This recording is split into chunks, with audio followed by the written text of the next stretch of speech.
Hey, welcome to a great Thursday. I hope it's a really good one for you and that you're good for Thursday too, at least for the people around you. Glad you're with me today. Let's share a moment together. So, as I say, come on into my little world for just a moment. It was a ballad of the 1970s, very popular. You'll still hear it played from time to time. John Denver sang it. He sang of the mountains of West Virginia as he sang, "Take me home, country roads, to a place where I belong." It bore upon the nostalgia and the hope of something long ago. It didn't matter that it was about West Virginia or whether we'd ever come from country backgrounds and country roads. There was something about it that drew upon us, that pulled on us. The song was vibrant in our hearts and minds because it called and harkened back to a time where life was a little different. Because it seems like no matter where we go, how far we go, life becomes more challenging, maybe even more difficult. Things that we didn't know we would face, we begin to face. It's just the way life is. We move forward, we use what we've got, we go forward. Even more, it doesn't slow down, it moves forward at its steady pace. We all know that and we recognize it.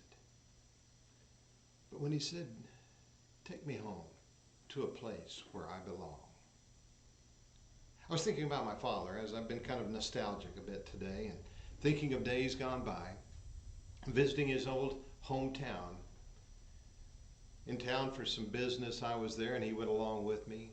We drove around town and we visited some of the places, driving by the old school, through the downtown, pointing out the place where his father had once had a store, driving past where the old house that they had once lived in used to be but was no longer there.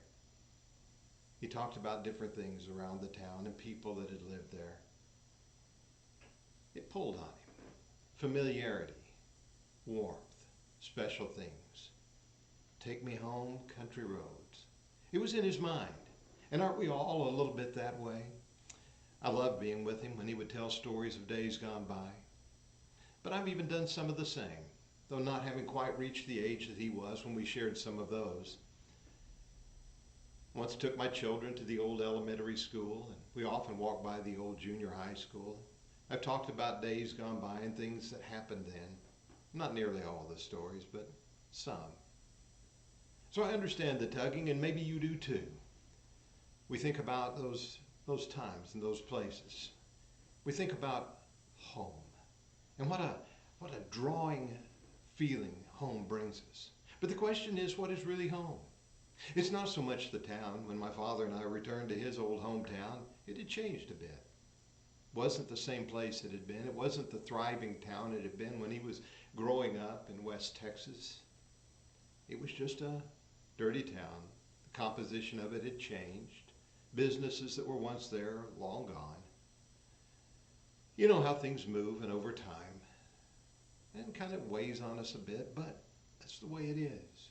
Any of us that return home, I guess that's why they say you can't go home again, because things have always changed before you get there. But there is still that pulling longing to go back to those days, to remember the days when there were parents at home to care for you, and siblings running around with whom you could argue and fight, someone to tattle on you when you got get you into trouble when you'd done the wrong thing. The discipline that was there, and you look back and you think how precious life has been. But maybe you don't even have to go that far back.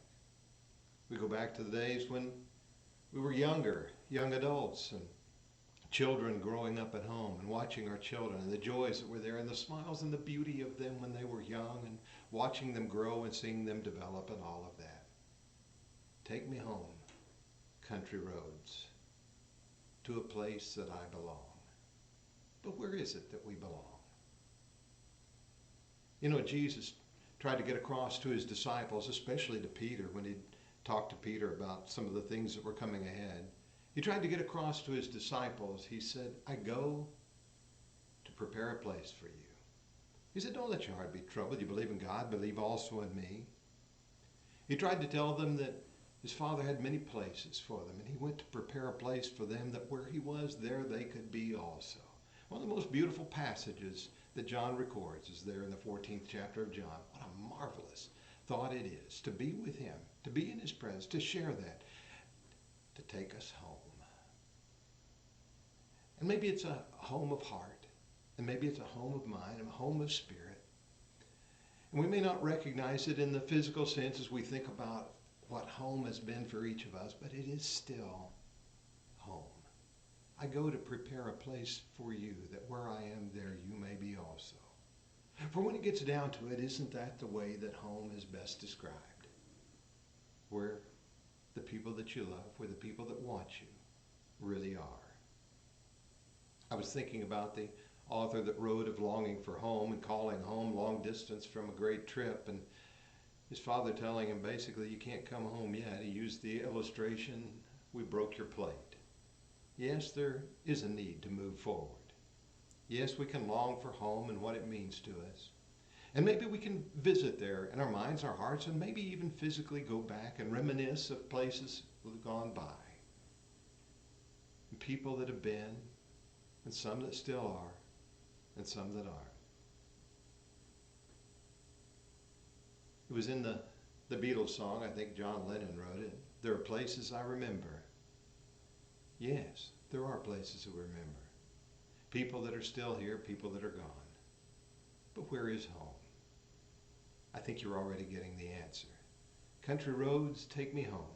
Yes, we remember what was before and what we held on to and how nostalgic and wonderful it really is to us. But there is also that sense that we got to hold on to now. We are where we belong. This is home. When we are with the people we love, this is home.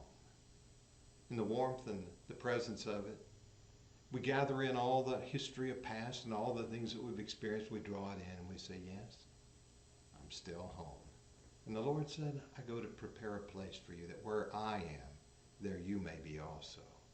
That where he is, to be with him in his place,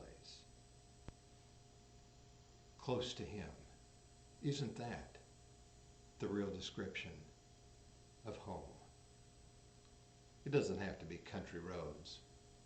That may pull at us, but it does have to be where those we love. And as I tell you, where the Lord is. Isn't that really home? So, today, we can think about home that was, but let me encourage you. Let's think about home that is. Thanks for being with me today and sharing these few moments. I hope it's something that encourages you. You can tell I'm a bit nostalgic today, touched by certain things, but I'm glad to share the time with you, and I'm thankful that you would spend a few moments in my little world with me today, and we'll try to share some more things a little further down the road. Again, thanks for being with me.